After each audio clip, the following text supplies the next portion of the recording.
இங்க ஒரு குழந்தை பிறந்ததும் ஆத்துல தனியா ஒரு கூடையில அனுப்பி விட்டுறாங்க. பார்த்தா அந்த குழந்தை பிறந்த கொஞ்ச நேரத்துல எழுந்து நிக்க ஆரம்பிச்சிருது.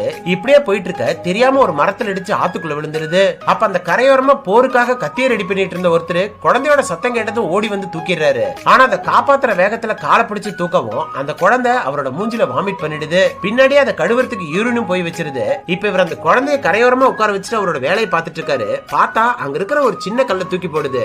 அதை பார்த்து இவருக்கு ஒரே ஆச்சரியமா இருக்கு.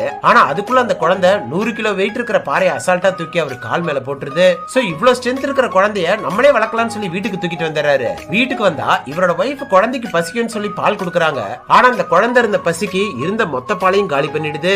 அதை பார்த்ததுமே இவருக்கு தூக்கி வாரி போட்டுருது. சோ இந்த குழந்தைய நம்மளால சமாளிக்க முடியாதுன்னு பயந்து மறுபடியும் காட்டுக்குள்ள விட்டுட்டு வந்துறாரு. அப்படி விட்டுட்டு திரும்பி வந்துட்டு இருக்கும் போது அந்த காட்டுக்குள்ள கரடியோட சத்தமும் இந்த குழந்தையோட சத்தமும் சேர்ந்து கேக்குது. அதை கேட்டதும் குழந்தைய கரடி ஏதோ செஞ்சிருச்சுன்னு ஓடி வந்து பாக்குறாரு. பார்த்தா அந்த கரடி குப்புறப்படுத்திக்கிட்டு அந்த குழந்தை கூட விளையாண்டுட்டு இருக்கு. அதுக்கப்புறம் தான் தெரியுது இவனுக்கு இந்த உலகத்திலே யாருக்குமே இல்லாத பலமோ எல்லா விலங்குகளோட பேசுற சக்தியும் கிடைச்சிருக்கு.